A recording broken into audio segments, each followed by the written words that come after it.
Coucou, j'espère que vous allez bien et bienvenue dans cette toute nouvelle vidéo où je vais vous présenter mes 10 plantes grimpantes favorites. J'aime bien faire des petites vidéos favorites, je trouve que c'est hyper cool, hyper relaxant et en même temps ça permet aussi de savoir un petit peu qu'est-ce que j'aime en termes de plantes. Il va y avoir des plantes d'extérieur, il va y avoir des plantes d'intérieur, c'est un peu dans le désordre. Je me suis décalé comme ça, je vous mets des photos juste ici, la première plante que j'aime et ça c'est vraiment pas du tout une surprise, c'est le philodendron mélanochrysum.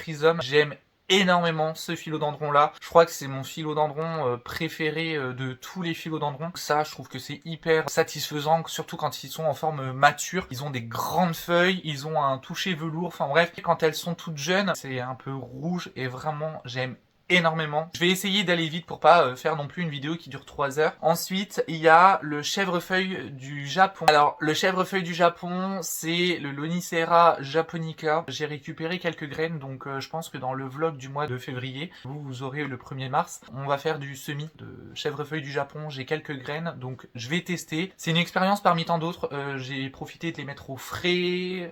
Voilà, j'ai fait plein de petites choses. J'ai essayé de faire en sorte que une fois que les graines seront plantées, il y a une facilité de germination. Je teste, après si ça marche c'est très bien, si ça marche pas tant pis. Mais le chèvrefeuille du Japon, j'aime énormément, les fleurs elles sentent super bon. Il y a énormément de variétés de chèvrefeuille, mais le chèvrefeuille du Japon c'est vraiment une plante que j'aime énormément. Il y a énormément de couleurs, ça passe du blanc jusqu'au rose, quasiment violet. Il y en a qui sont même bicouleurs. Il y a des pétales de fleurs qui sont violets, d'autres qui sont blanches ou rose et blanc. Enfin bref, c'est vraiment une plante qui est incroyable. Ensuite, j'aime énormément la glycine de Chine. C'est la Wisteria sinensis ou chinensis. Je trouve que c'est une plante donc d'extérieur qui est incroyable. Alors ça prend son petit temps aussi pour pousser. C'est une plante comme le chèvrefeuille qui s'accroche un petit peu partout. Vous savez un peu tout ce qui est clématite, ce genre de choses là. C'est vraiment des plantes qui ont besoin d'un treillis pour pouvoir pousser. J'aime énormément les grappes de fleurs. Après comme le chèvrefeuille, il y a énormément de variétés, il y en a qui sont plus ou moins foncées, plus ou moins claires, et vraiment j'aime beaucoup. Il y a un petit peu de feuillage, donc en même temps ça peut faire un brise-vue, ça peut habiller un endroit où par exemple vous pouvez pas forcément mettre autre chose, parce que voilà la plante elle va toute seule investir les environs. Ensuite il y a le jasmin, la famille des jasminum ou des trachélospermum, je sais pas si ça se dit comme ça. Il y a énormément de types de jasmin, et le jasmin, je sais pas si vous avez déjà senti du jasmin. Entre l'odeur du chèvrefeuille et l'odeur du jasmin, c'est vraiment des odeurs que j'aime énormément. C'est frais, c'est printanier. J'aime beaucoup aussi les petites fleurs en forme d'étoile. Là, c'est vraiment la catégorie des jasmins que j'aime énormément. Le feuillage, je trouve qu'il est quand même assez joli. Donc voilà, encore une plante que j'aime. Ensuite, ça c'est pas une surprise, il y a beaucoup de personnes qui aiment, mais qui est plus une plante annuelle par chez nous. C'est la passiflore ou la fleur de passion. Donc c'est la Passiflora caerulea. Je sais pas comment vous expliquer la forme de la fleur, mais vraiment, c'est une fleur qui est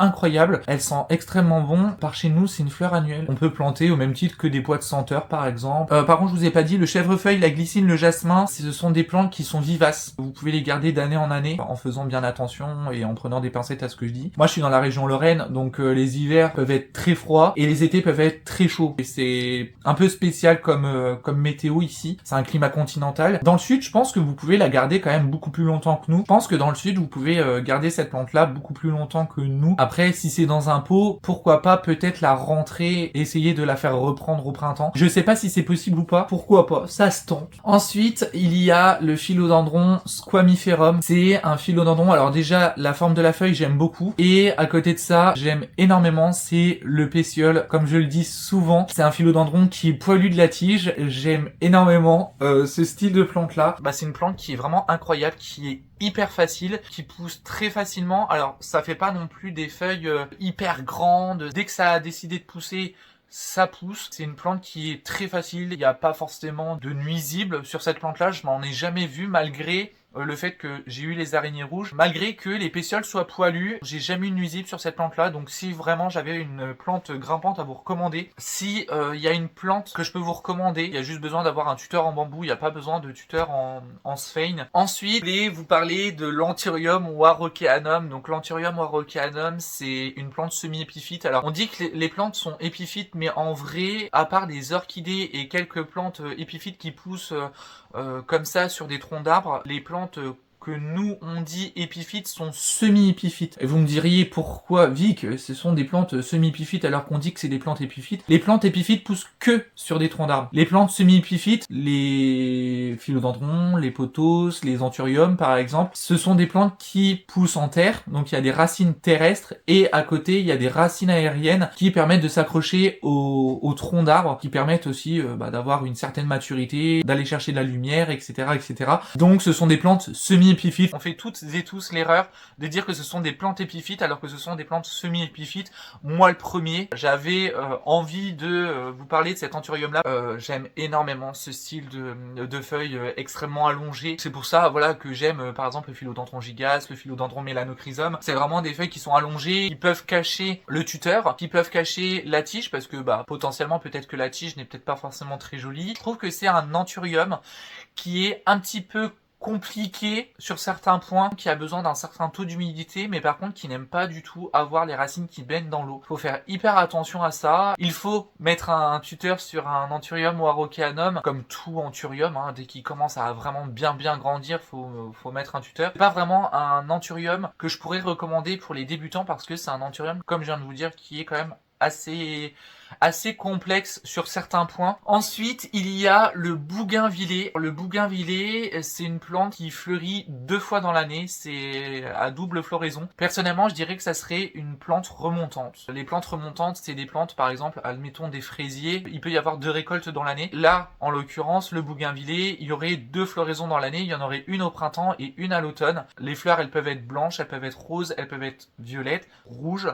aussi. Je sais qu'en République Dominicaine, j'en avais vu des rouges. Et là, à l'île Maurice, j'en ai vu des roses, des blanches et des violettes. De ce que j'ai cru comprendre, ça a l'air très simple de l'entretenir, donc après à voir. Mais c'est vrai que c'est une plante que j'aimerais avoir aussi à l'extérieur qui grimperait, je sais pas, le long d'une palissade. Je trouve que la forme de fleur en clochette ouverte, je sais absolument pas comment expliquer la forme de la fleur, mais c'est une clochette ouverte, mais vraiment j'aime beaucoup, je trouve que c'est hyper délicat comme fleur, c'est pour ça que c'est dans mon top 10. Ensuite, j'avais envie de vous mettre 2 plantes d'intérieur, le pothos marble queen. En vrai, quand il cascade, je l'aime bien, mais c'est pas non plus sensationnel, mais par contre, tuterer. Et là, le fait que je l'ai mis sur un tuteur comme celui-ci, il me fait l'effet quand même plus grosse et vraiment, je trouve que c'est une plante, au même titre que tous les autres pothos qui sont sur tuteur, d'avoir des plantes qui soient aussi majestueuses. C'est une plante qui est hyper facile, qui pousse même plus en tuteurage que en cascade. C'est vrai que la cascade pour les plantes comme ça,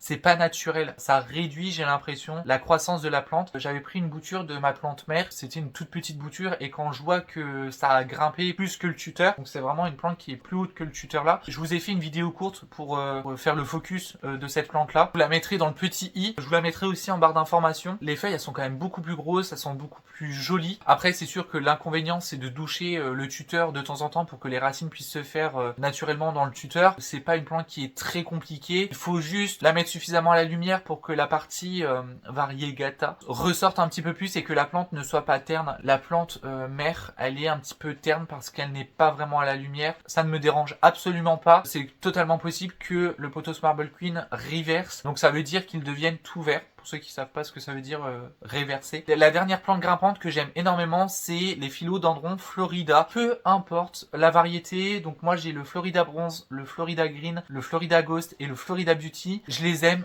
énormément. Florida Ghost, quand on me l'a offert, j'avais des très grandes feuilles. Ça fait partie de la famille des philodendrons pédatum. Quand je vois les lobes des feuilles, les couleurs des feuilles, ça fait des très grandes feuilles qui sont vraiment très jolies, qui sont vraiment très belles. J'ai hâte vraiment de tutorer tous mes philodendrons Florida pour voir leur plein potentiel vraiment en termes de feuilles. En particulier le Florida Beauty. Faut juste faire attention pour le Florida Beauty et le Florida Ghost à mettre un peu plus à la lumière, que ça puisse bien faire la photosynthèse. Parce que forcément comme il y a des parties de feuilles qui ne sont pas toutes vertes, voilà, faut juste faire attention. Vraiment, ce sont des plantes qui sont très simples d'entretien. Mais bref, j'espère en tout cas que cette vidéo vous a plu. N'hésitez pas à vous abonner, à cliquer sur la petite cloche des notifications, à laisser un petit j'aime également. Ça me fait vraiment plaisir de savoir que vous êtes là, que vous me soutenez. En attendant la prochaine vidéo, je vous fais plein de gros bisous. Faites attention à vous, prenez soin de vous et je vous dis à vendredi. Salut!